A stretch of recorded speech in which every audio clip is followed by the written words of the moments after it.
white cis man, like you have everything given to you like from birth, and you were telling them like this was funny. I was like, what are you like Indian dude friend group was talking about. And I was like, bro, you guys have everything going for you. You have resources, you have money. You came from a place like not even lower class, and like everything going for you. And like you're gonna complain about kids who like didn't have any of that. And it was so bad, and I was like.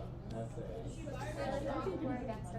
Yeah, I mean, it pissed me off so much. I'm like, And we're talking about like, and they're talking about like need-based stuff, and they're like, yeah, they should give more merit stuff. I'm like, you have money, you do not need to worry about like. because it's like it's also something that like I wouldn't be able to get like a merit-based scholarship, but I have like the privilege of having money. So why does it like matter if other people can get the merit-based scholarship also get money? You can think college should be cheaper, but like you shouldn't be against need-based aid. Like what type of thought? Yeah. I mean, so There's mad. people against that. Almost almost every Lhasa guy, not a lot of Lhasa guys are against affirmative action. I mean, I'm not surprised by that.